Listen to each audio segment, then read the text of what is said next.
在奔向20岁尾声的路上，我迎来了一个很难忘的时刻。第一次和好朋友一起坐长途大巴出国旅行，原本以为会是一场笨拙又手忙脚乱的旅程，没想到最后却变成了一段无比可爱的回忆。目的地是吴哥，一个在我 bucket list 里躺了很多年的名字，一个我始终没有勇气真正出发去看的地方。而这一次我终于去了，也终于亲眼看见了。接下来就跟我一起度过在柬埔寨的5天吧。我们中午抵达金边，这里的阳光热得和塞港一模一样，酒店1晚28美元，还是挺干净的。傍晚入住，洗澡休息之后，我们就出去吃午饭，实在太饿了。Chào mọi người đi. 大家好，我是嘉玲。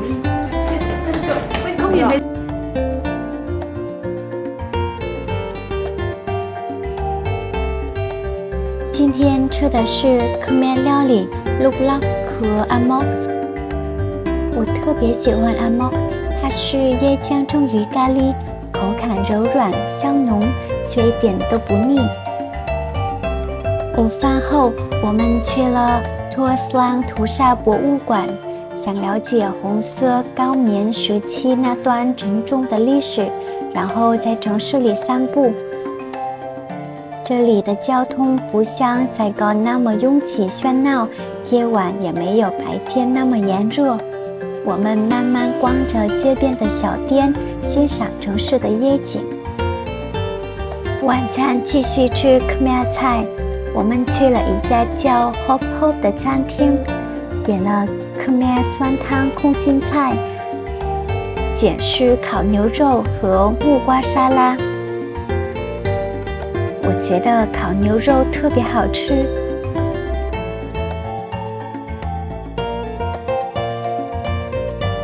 吃完后，我们步行去了金边独立纪念碑，又顺路去夜市吃冰淇淋。第1天就这样轻轻松松地结束。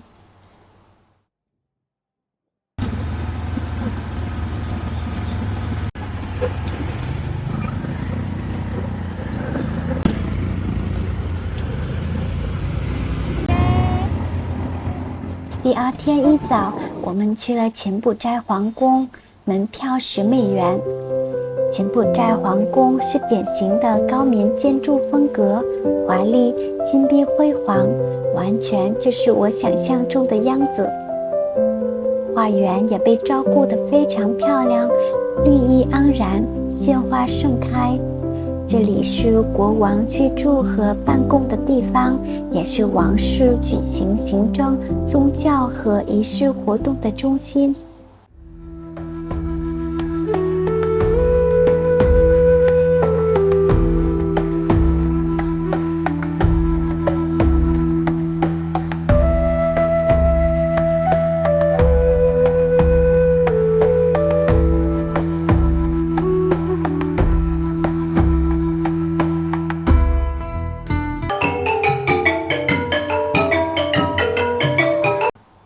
参观结束后，太阳晒得像火一样，我们只好回酒店休息，恢复体力。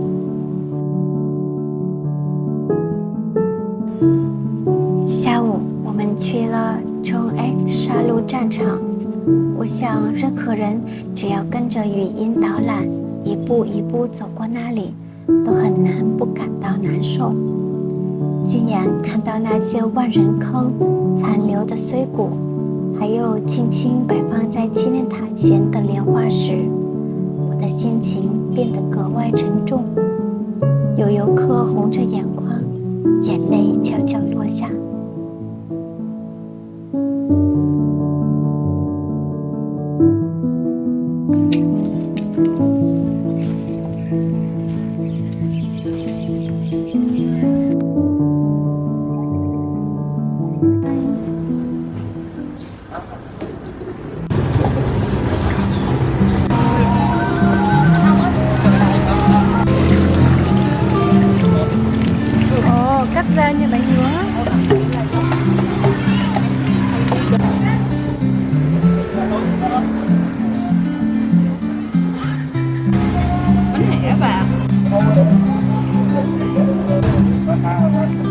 离开杀戮战场后，我们赶去俄罗斯市场逛了一圈，顺便吃晚饭，看日落。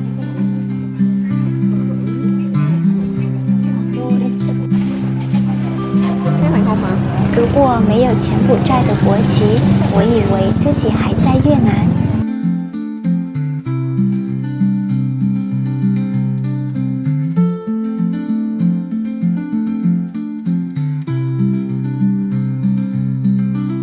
时间过得很快，因为晚上12点，我们又得赶去车站坐夜巴前往暹粒。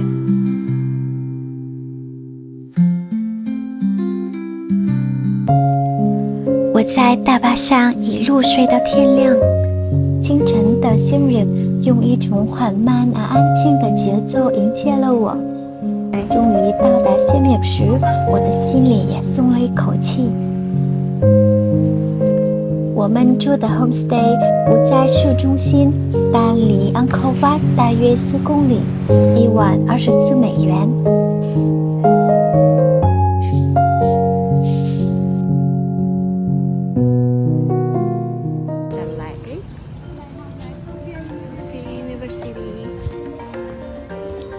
补了一觉之后，我们出去吃午饭，还是Khmer菜。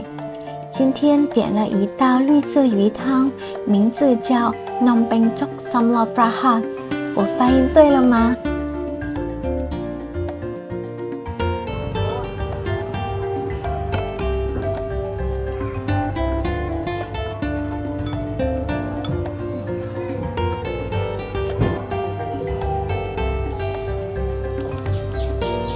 嘉玲觉得很好吃，而我完全就受不了。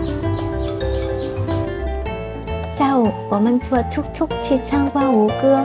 我特别喜欢坐在突突上穿过森林的感觉，风从树林间吹过，一座又一座寺庙突然出现在转弯之后。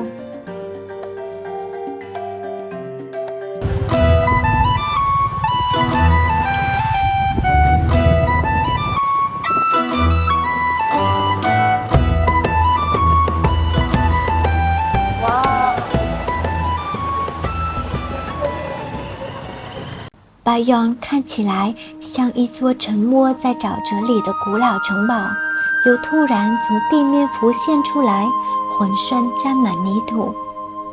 它宏伟、古老，又带着一种神秘感。巴雍位于 Angkor Thom 的中心，象征天地之间的连接。最有名的是那些刻在四面塔上的巨大微笑石像。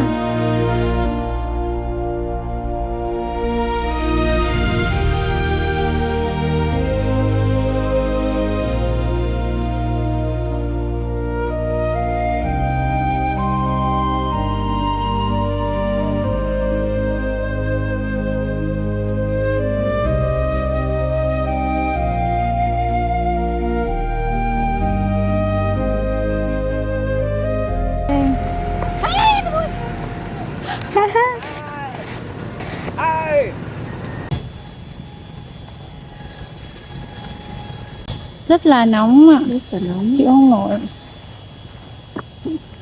Cầm một ly nước mía。离那里几百米远就是巴布恩，Angkor 时期规模最大、最震撼的建筑之一。它是一座5层寺庙山，象征印度神话中宇宙中心的须弥山。这里也是亚洲考古史上规模最大的修复工程之一。由于寺庙曾经严重崩塌，工作人员不得不把整座寺庙拆开，为大约30万块石头逐一标号。但后来因为红色高棉内战，所有修复档案全部遗失。战争结束后，专家们只能像拼一幅没有参考图的巨大拼图一样，一块一块重新拼回去，直到2011年，巴布恩才终于重新开放。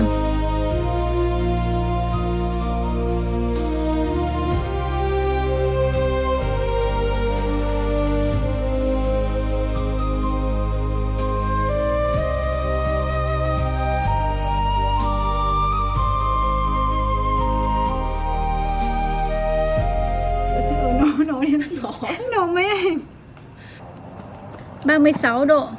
36 độ Siem Reap. And, nhiệt độ cảm nhận là 37 nha, nhưng mình thấy giống 50 độ à. This is local market by the river. Đây cô chủ nhà của tụi mình đang đi mua hoa cho khách, cho nên là dắt theo hai con nhỏ này. Trời ơi, vui lắm, như là Việt Nam vậy đó. 晚上我们去 Siem Reap 市区散步 ，homestay 的老板娘刚好顺路把我们送到了市中心。我一直觉得这个城市人好少，老板娘告诉我 ，Siem Reap 只有20万人口，这里几乎听不到汽车的喇叭声，一切都慢悠悠的。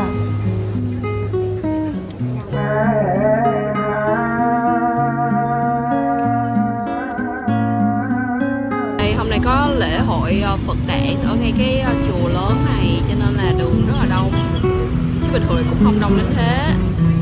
Đây, tụi mình sẽ bắt lại cái con đường hàng quán dọc bờ sông nha.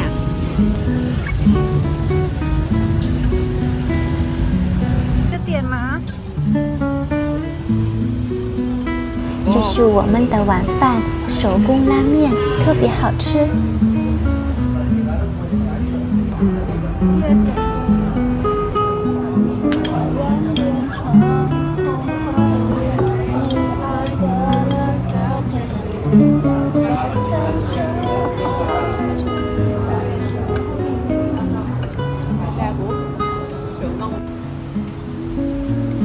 我们逛了 Night Market、Old Market 和 Pub Street， 吃了 Gelato 手工拉面，还有各种各样的 Street Food。当然也没有忘记给家人朋友买纪念品。你们已经收到我的礼物了吗？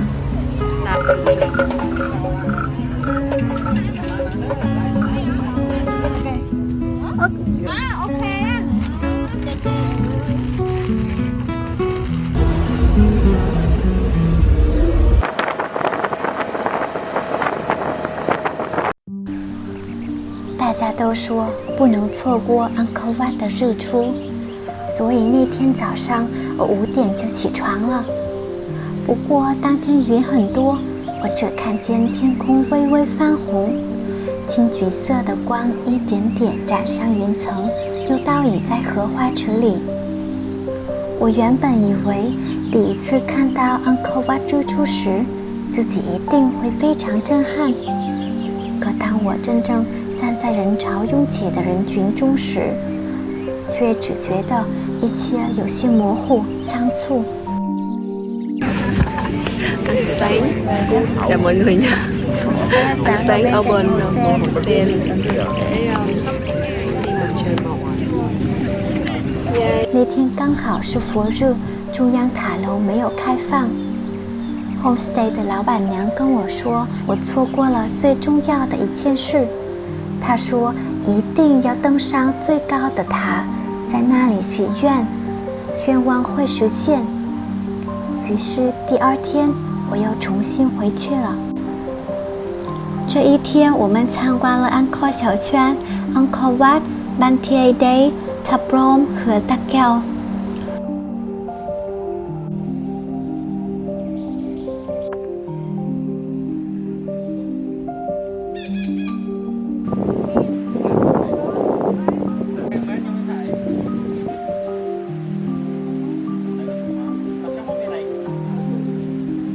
Cái của tôi ngọt nhưng mà cái nước mía của tôi nó quá ngọt, để mà cái này gọi là ngọt nữa, chỉ có vị xoài thôi. 我最喜欢的是 Ta Prohm， 那里是属于古树的寺庙，巨大的树根紧紧缠绕着石墙，仿佛已经和寺庙融为一体。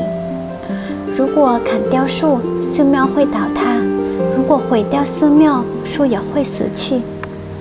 小时候我一直觉得这种地方只存在于冒险电影里，没想到自己真的会站在这样的森林遗迹之中。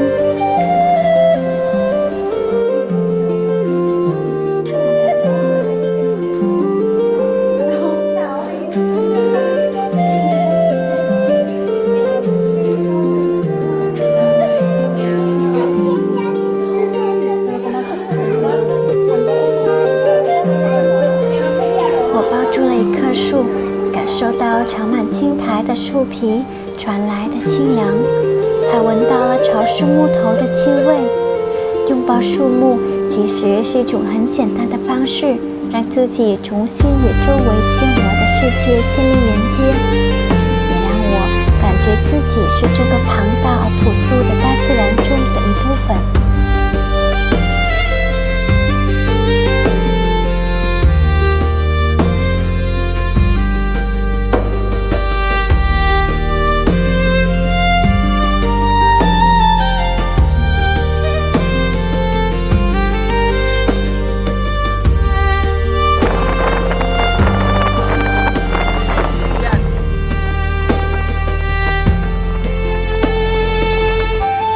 Siem Reap 的第3天，我们继续参观 Angkor 大圈。早上5点半就出发了，虽然天气还是很热，但至少太阳还没毒辣起来。第一站是离 homestay 10公里左右的 Banteay Siem Reap， 之后去了 East Melbourne、Nippon 和 Phra Khan。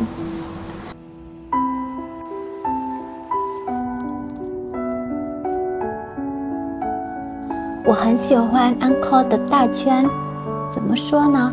它长在森林深处，很安静，有时候只能听到鸟声和风声。几道倒塌的石砌走廊，几尊断头的神像，给我一种很真实的感觉。正是因为这份真实，才让我念念不忘。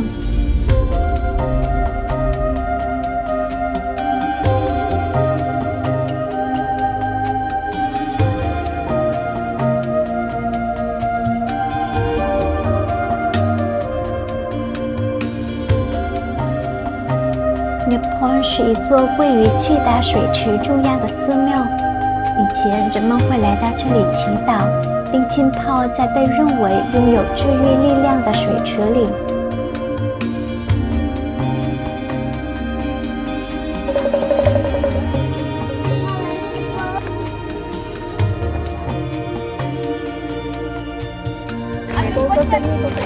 Resikonya? Oh, small. Can I have? Thank you.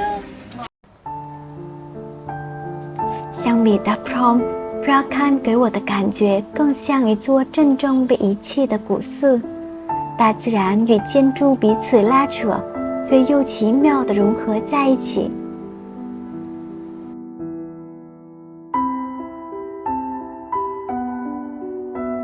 走进寺庙时，两旁是高耸入云的古树，还有铺满青苔的巨大断石。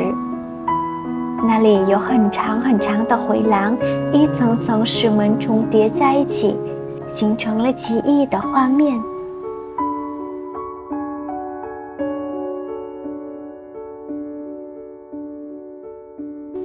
最后，我们回到了 Angkor Wat， 因为前一天中央塔关闭了。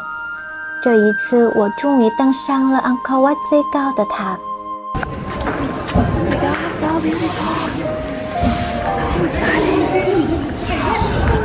楼梯非常陡，我的心跳很快。可当我真正站在塔顶，向四周望去时，无边无际的绿色森林，布满青苔的古老寺庙，还有穿过石廊吹来的凉风。那一刻，我终于明白，为什么老板娘会说那是最重要的事。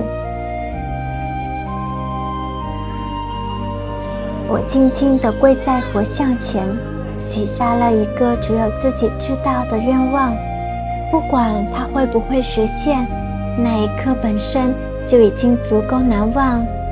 每去到一个新的地方，我都觉得自己变得更坚强了一点，也更温柔了一点。我终于真正的去过了，也真正的看见了，看见世界有多辽阔，看见历史有多沉重，也看见那些藏在意想不到地方里的温柔。所以，如果你也正在犹豫，那就出发吧。